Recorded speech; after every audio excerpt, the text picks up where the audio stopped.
This is the real case of Marcia Miki Nakashima, 2010, São Paulo, Brazil. She was a 28-year-old lawyer who vanished after leaving her grandmother's house in May 2010. Weeks later, police discovered her body inside her car, submerged in the Atibaia Reservoir. Investigators later proved her ex-boyfriend's involvement through a microscopic trace of freshwater algae found on his shoes, the same type present in the reservoir. The following images are generated with AI to illustrate the story. On May 23, 2010, a bright Sunday afternoon in the city of Guarulhos, São Paulo, a young attorney named Marcia Miki Nakashima stepped out of her grandmother's home after a warm family lunch. She was only 28 years old, full of promise, admired for her intelligence and her calm, resilient nature. To her relatives, nothing seemed unusual that day. Marcia got into her Honda Fit, waved goodbye, and drove away. That was the last time her family saw her alive. Hours turned into days, and soon into a desperate nightmare. Marcia had vanished. The community rallied, posters went up, her picture circulated in newspapers and on TV. For her parents and siblings, every passing moment without answers was agony. But behind this sudden disappearance lay a sinister truth, a story of betrayal, obsession, and a carefully orchestrated crime. Police investigators began retracing her last known movements, piecing together where she had been, who she had spoken to, and what might have happened in the moments after she left her grandmother's house. In doing so, they uncovered a chilling trail that pointed not to a stranger, but to someone who once claimed to love her. At the center of this investigation emerged the name of her former boyfriend, Misael Bispo de Souza, a former police officer and lawyer himself, a man with intimate knowledge of both firearms and the law. Suspicion grew when inconsistencies appeared in his statements, but what truly sealed his fate were the physical clues that science revealed. Weeks after her disappearance, search teams scoured a vast area until finally, in the still waters of the Atibaia Reservoir in Nazaré Paulista, they made a horrifying discovery. Marcia's car lay submerged, her lifeless body inside. She had been shot and then drowned. Forensic experts worked tirelessly to match traces from the scene to potential suspects. Among the evidence, investigators found something almost invisible to the naked eye, a microscopic fragment of freshwater algae embedded in the sole of Misael's shoes. This algae matched precisely with the unique ecosystem of the reservoir where Marcia's body was recovered. It was a forensic fingerprint that spoke louder than words, tying him directly to the place of death. The revelation was devastating for her grieving family and electrifying for the nation.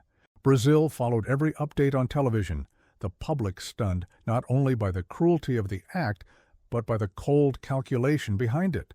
A relationship once defined by intimacy had spiraled into a deadly obsession, and now the shocking betrayal stood exposed.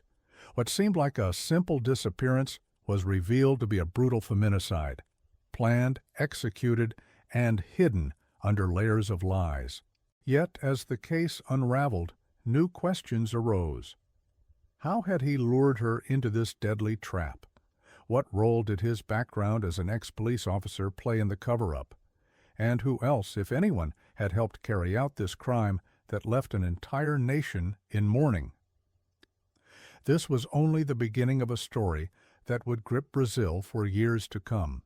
In the immediate aftermath of Marcia's disappearance, her family clung to hope. They believed, perhaps, she had been kidnapped and might still be alive. Police set up search parties, combed through highways, rivers, and surrounding towns. Television anchors broadcast updates almost hourly, and the case quickly became national news. As pressure mounted, detectives turned their attention to those closest to her. Friends described Marcia as independent and disciplined, someone who rarely failed to inform her family of her whereabouts. For her to vanish without a trace was unthinkable. This sharpened suspicions toward those in her inner circle, especially her ex-boyfriend, Misael Bispo de Souza. Once a respected police officer and later a lawyer, Misael had a reputation for control and authority, traits that initially attracted Murcia. But after their breakup, accounts from friends suggested that he had become increasingly possessive, unwilling to accept the end of the relationship. Investigators subpoenaed his phone records, tracing the hours around her disappearance. The data placed him near the area of Nazaré Paulista, close to the very reservoir where her car would later be found. His defense claimed coincidence, that he often traveled the region. Still, doubts grew. The search stretched into June, and with each fruitless day, hope gave way to dread. Finally, after nearly 3 agonizing weeks, divers scanning the Atibena Reservoir discovered a vehicle submerged under several meters of dark, murky water. As cranes lifted the car to the surface, a dreadful silence fell over the rescue team. Inside was the body of Murcia Nakashima. The revelation confirmed the worst fears. She had been murdered. Forensic examination painted a chilling picture of her final moments. She had been shot, likely incapacitated, then left to drown as her car sank beneath the reservoir's still surface. The brutality of the act stunned even seasoned investigators. It was not just murder, it was cruelty executed with precision. The case, once a missing persons report, now shifted into a homicide investigation. Public outrage surged, with protests demanding justice and extensive coverage amplifying the tragedy. At the center of this storm stood Misael, outwardly calm, denying involvement, yet unable to shake the cloud of suspicion that darkened around him. When confronted with evidence, he insisted on his innocence. But as experts sifted through the smallest details, the truth began to emerge. Among the clues, one stood out as groundbreaking: particles of freshwater algae on Misael's shoes, microscopic but undeniable. These fragments matched the unique algae from the reservoir where Murcia's body was found, a silent witness linking him to the crime scene. Forensic science had uncovered what no alibi could erase. This revelation would become the cornerstone of the prosecution's case, proving that no matter how carefully a crime is planned, nature itself sometimes provides the testimony needed for justice. Yet as investigators pressed further, the story deepened. Who had helped orchestrate this? Could Misael have acted alone, or was there another accomplice lurking in the shadows of this crime? The answers would take months to unravel, and the trial that followed would become one of the most watched in Brazilian history. As investigators dug deeper into the timeline of Murcia's final hours, they realized that the crime bore the hallmarks of planning rather than impulse. Witness testimonies painted a picture of an ambush, a meeting arranged, a pursuit, and finally, the brutal attack near the reservoir. But one lingering question haunted detectives. Had Misael orchestrated every detail alone, or had someone been by his side to help carry out and conceal the crime? The answer began to surface when police examined surveillance footage, cell phone triangulation, and conflicting statements. They noticed that during the critical window of time, Misael wasn't always alone. A name began to emerge: Evandro Bezerra da Silva, a night watchman who had known Misael for some time. Evandro was not a stranger to him. Their connection was enough to draw suspicion, especially after investigators traced his movements near the reservoir. Pressed by interrogators, Evandro's version of events shifted repeatedly. At first, he denied any involvement. Later, inconsistencies in his story unraveled, placing him alongside Misael on crucial days leading up to the murder. Neighbors recalled seeing Misael and Evandro together, and phone records showed calls exchanged at odd hours. It became evident that Evandro might have served as both lookout and accomplice, providing the support Misael needed to execute his plan. The discovery of Evandro's role deepened the darkness of the case. Not only had Mircea been betrayed by a man who once claimed to love her, but another individual had willingly participated in her destruction. When police finally arrested Evandro, he attempted to flee, boarding a bus toward Sergipe. His escape was cut short, and under custody, his tangled explanations only cemented suspicions of complicity. By then, investigators had constructed a chilling narrative. According to their reconstruction, Mircea had been lured or followed, confronted violently, shot, and left helpless inside her sinking car. The act was not only lethal, but merciless, leaving her trapped as water filled the vehicle.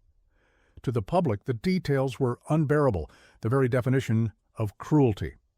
For the prosecution, every inconsistency in Misael's and Evandro's stories became ammunition. The algae evidence tied Misael physically to the reservoir. The cell records tied him temporally. Evandro's presence added weight to the theory of a calculated ambush rather than a spontaneous crime. As the press covered each revelation, the courtroom began to feel inevitable, like a stage being prepared for a drama the entire country would witness. And indeed, that's what it became. For the first time in Brazil, television networks received permission to broadcast a criminal trial live, minute by minute. This decision transformed the trial of Misael Bispo de Souza into more than a legal proceeding. It became a national spectacle. Millions of Brazilians tuned in, drawn not only by the tragedy of Mircea's fate, but also by the unprecedented access to justice unfolding in real time. For her grieving family, the cameras meant their pain was laid bare for the world to see. For the accused, it meant every word, every gesture, would be dissected by both judge and public opinion. In this atmosphere, the trial that followed was destined to be etched into history, not only for its verdict, but for the way it exposed the fragility of love, trust, and the thin line between devotion and deadly obsession. When the trial of Misael Bispo de Souza finally began in March of 2013, anticipation was at fever pitch.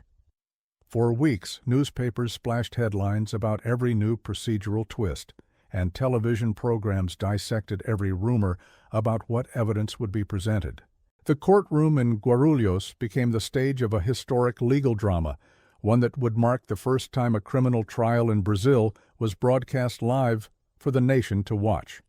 The prosecution entered with a clear strategy: dismantle Misael's denials piece by piece and build a case so strong that even the faintest shadow of doubt would collapse. They highlighted the forensic evidence first, underscoring the discovery of freshwater algae on the soles of Misael's shoes. It was, as the prosecutor explained, a fingerprint left by nature itself, placing him at the reservoir where Mircea's life had ended. Then came the cell phone records, positioning him in the area during the crucial hours of her disappearance. Every call, every signal tower was charted on screens before the jury, illustrating a damning pattern. Witnesses were called, neighbors, family members, and experts, all painting a portrait of a relationship marred by control, jealousy, and an unwillingness to accept separation.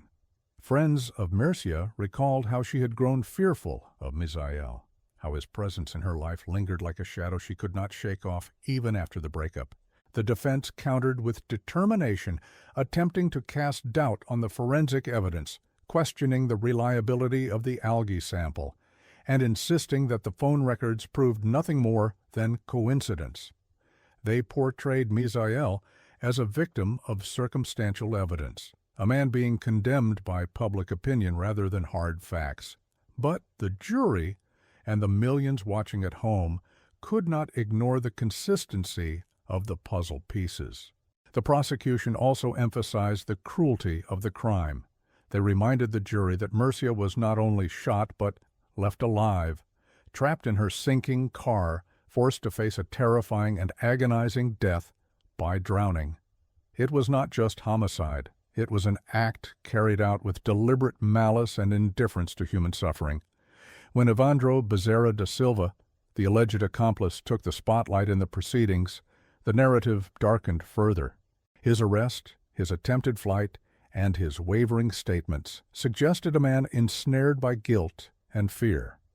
Though his role was secondary, his presence reinforced the theory that Misael had not acted alone, that the crime was premeditated and meticulously coordinated. The weight of these arguments proved overwhelming. On March 14, 2013, after days of testimony and deliberation, the jury delivered its verdict, guilty. Misael Bispo de Souza was sentenced to 20 years in prison, a penalty later increased to 22 years and 8 months on appeal, due to the cruel and calculated nature of the murder. Evandro would face his own trial later, resulting in a sentence of 18 years and 8 months. The courtroom erupted in a mix of relief and sorrow, relief that justice had been served, sorrow that no punishment could restore the life of a young woman whose dreams had been extinguished. For Mercia's family, it was a bittersweet moment. They had fought relentlessly for answers, endured media scrutiny, and relived their pain before the eyes of a nation. Now, with the verdict announced, they carried the heavy truth. Closure was only partial. Nothing could undo the cruelty of that night at the Reservouir. Outside the courthouse, journalists broadcast live reactions, and across Brazil, viewers debated every detail of the case. The trial of the century, as it was often called, had ended, but the echoes of its impact would reverberate for years to come. In the wake of the verdict, Brazil found itself grappling with more than just the conclusion of a single case. The trial of Misael Bispo de Souza had ignited national conversations about gender-based violence, jealousy-fueled crimes, and the haunting reality of feminicide. Mercia Nakashima was no longer just an individual victim. She became a symbol, her name invoked in discussions on how women often pay the highest price for trying to reclaim their independence. The broadcast of the trial had pulled the public directly into the courtroom, creating a collective memory of every testimony, every piece of evidence, every moment of silence. Yet even after sentencing, the story did not end. Appeals were filed, legal strategies adjusted, and Misael, despite his conviction, continued to proclaim his innocence. For Mercia's grieving family, this prolonged the anguish. Instead of turning the page, they were dragged repeatedly back into the spotlight, forced to confront the crime over and over again. Evandro Bezerra da Silva, the accomplice, faced his own trial later in 2013. His sentencing, 18 years and 8 months, confirmed the prosecution's argument that the crime had been a coordinated effort, not the work of a lone man in a sudden fit of rage. With both men behind bars, the immediate pursuit of justice seemed resolved. But for society, deeper issues remained. How could a man trained in the law and formerly entrusted with public safety descend into such violence? What systemic failures allowed warning signs in Mercia's relationship to go unnoticed until it was too late? Journalists and activists pointed to patterns. Women reporting harassment or threats often found their fears minimized until tragedy struck. In that sense, Mercia's story resonated as both deeply personal and tragically universal. Meanwhile, inside prison walls, Misael attempted to adapt to his new reality. Reports surfaced of him studying law, preparing motions, and leveraging every procedural opportunity to seek leniency. His status as a former police officer created tensions with other inmates, and yet his notoriety shielded him as well. He was no ordinary prisoner. Over the years, the case periodically resurfaced in headlines, each time reopening old wounds for the Nakashima family. In 2017, an appeals court reviewed the severity of the crime and raised Misael's sentence from 20 years to 22 years and 8 months, citing the brutality and the aggravating circumstances of leaving Mercia defenseless. It was a symbolic victory for prosecutors, underscoring that society would not minimize crimes marked by cruelty. But as time passed, the mechanics of Brazil's legal system brought new chapters. In 2018, Evandro was transferred to a semi-open regime, sparking debate about whether justice had truly been served. Later in 2023, after serving part of his sentence, Misael was granted progression to a more lenient regime as well. To many, this was a bitter reminder that legal justice and emotional justice often diverge. For Murcia's loved ones, each headline about his privileges felt like a reopening of the crime itself. And yet, through all of this, the memory of Murcia, her smile, her dedication to her career, her devotion to family, remained the most powerful counterweight to the narrative of violence. Her story became a rallying cry for advocacy groups pushing for stronger protections for women and harsher penalties for those who commit gender-based crimes. It was proof that even in death, her voice still echoed. As years went by, the case of Murcia Nakashima refused to fade from public memory. Her story, seared into Brazil's consciousness by the unprecedented live broadcast of the trial, resurfaced time and again as new developments unfolded. One of the most significant came in April of 2022, when the military police formally expelled Misael Bispo de Souza from its ranks. Though he had already been convicted years earlier, the decision carried a symbolic weight. He was stripped of the privileges and honor once associated with his uniform, a final statement that someone entrusted with public security had instead betrayed it in the most horrifying way. For the Nakashima family, it was another reminder of how far-reaching the consequences of Murcia's death truly were. Yet, despite this decisive measure, controversy never ceased to orbit Misael's name. In 2023, news broke that he had been granted progression to the open regime. After more than a decade since the crime, he would now live under conditions far less restrictive, free to move with relative independence, even as Murcia's family continued to grapple with a lifetime of loss. The announcement stirred public outrage. Many saw it as a stark contrast between the fleeting nature of punishment and the permanence of a life cut short. Television programs, newspapers, and social media reignited debates about Brazil's penal system. Was it too lenient for crimes of such brutality? Did progression of regime undermine the symbolic value of justice delivered by the courts? The Nakashima family, still raw with grief, voiced their pain publicly. To them, justice felt diluted when the man convicted of orchestrating their daughter's death was allowed any form of freedom. But the story took yet another twist in January 2025, when Misael made headlines once again, not as a convict, but as a plaintiff. He filed lawsuits against the television network band and presenter Joel Datena, accusing them of defamation and demanding both monetary compensation and a right of reply.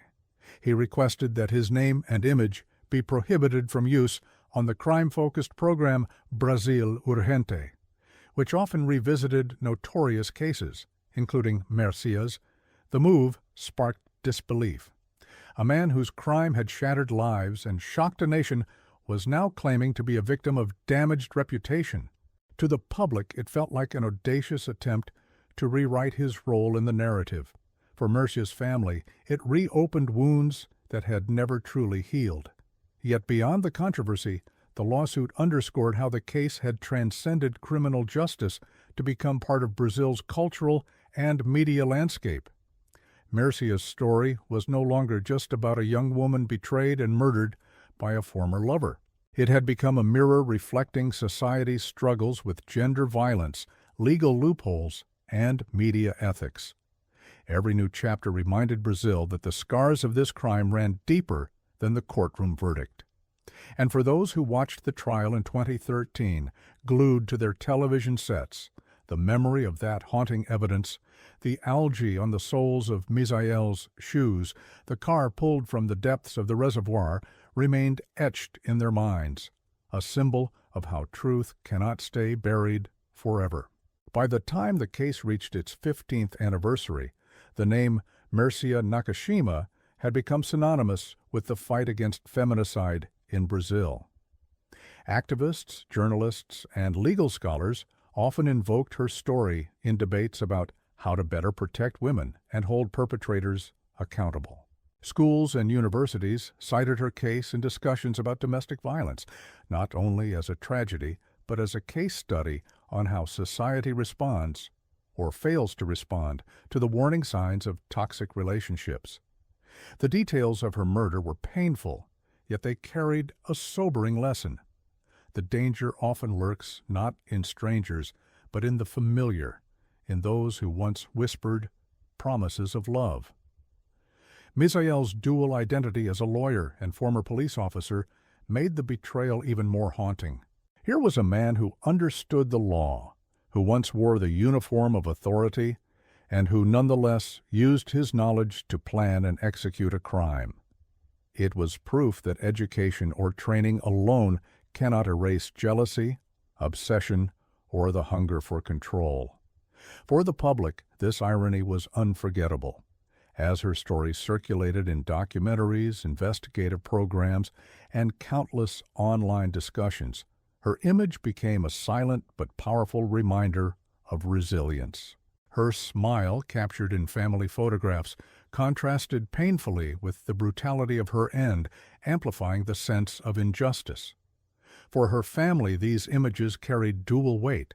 They were both cherished memories and public emblems of a national cause. Over the years, the reservoir at Nazaré Paulista became a place of dark symbolism. Locals whispered about it as the water that held secrets, where a cruel truth once lay hidden beneath its calm surface. Journalists often revisited the location when recounting the story, the stillness of the water serving as a visual metaphor for the silence that Misael had hoped would bury the crime forever. But nature had betrayed him. The microscopic algae that clung to his shoes told the story he wanted to hide, becoming the most poetic detail in the case. Even the smallest trace of life in the water rose to speak for the woman who no longer could. This forensic breakthrough was celebrated not only as a triumph of science, but as a symbol of how truth finds its way to the surface. In every anniversary coverage, that detail returned, a reminder that justice sometimes depends on fragments invisible to the naked eye. Meanwhile, the ongoing disputes in court, whether appeals, requests for regime progression, or lawsuits against television programs, kept the case alive in headlines. To some, it felt like Misael was fighting not only for his legal rights, but also for control over the narrative, as if he could rewrite history. But history, etched into collective memory, remained immovable. Mircea's story had already been claimed by the public as a cautionary tale, one that transcended legal documents and prison walls. And so, every time his name reappeared, it only reignited the determination of those who insisted that her voice would never be silenced, that her story would continue to echo as both warning and demand for change. 15 years after that Sunday, in May 2010, the story of Mircea Nakashima still echoes as one of Brazil's most haunting tales of love turned lethal. The crime, the trial, and the years that followed formed not just a timeline of events, but a narrative etched into the collective conscience of a nation. Her disappearance, her body pulled from the depths of the Atibainha Reservoir, the microscopic algae on the soles of Misael's shoes, all became enduring symbols of truth's resilience against lies. For her family, the years have been a relentless test of strength. They live with absence every day, the silence at family gatherings, the empty seat at celebrations, the dreams that Mircea never got to fulfill. Her father and siblings, often interviewed by the press, repeat the same sentiment, that justice, however necessary, is never enough. A sentence served cannot measure the weight of a life lost. Still, they fight to ensure that her memory is never reduced to just another case file in the archives of violent crime. For the public, the trial of Misael Bispo de Souza remains a landmark moment in Brazilian history. It was the first time the nation saw justice unfold live, unfiltered, with millions of viewers watching as evidence was laid bare and verdicts were spoken. It forced a reckoning. Justice is not only the domain of courtrooms, but also a story that society tells itself about right and wrong. And in that story, Mercia's name became eternal. Beyond the courtroom, her case catalyzed conversations about how the legal system responds to women in danger. Activists demanded stronger mechanisms for reporting harassment, better protection measures, and harsher penalties for crimes rooted in gender violence.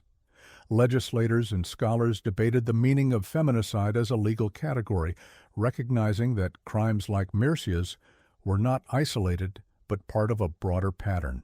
Each anniversary of her death reignites these discussions, proving that the impact of her story is not confined to the past.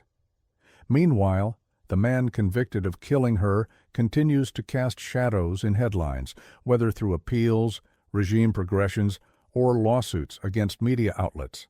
His attempts to reshape his image only serve to reinforce the enduring power of the original crime.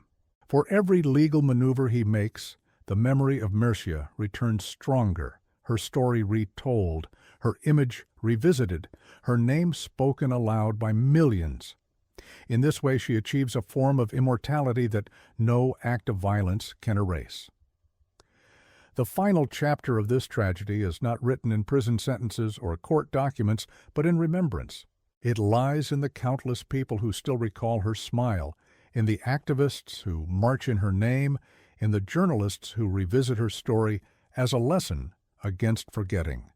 Above all, it lies in the warning etched into the national consciousness, that obsession masquerading as love can turn deadly, and that vigilance is essential to protect those who dare to walk away. Mercia Nakashima vanished on May 23, 2010, but her story never did. It endures, etched in water, in memory, and in the unyielding demand for justice that refuses to let her voice be silenced.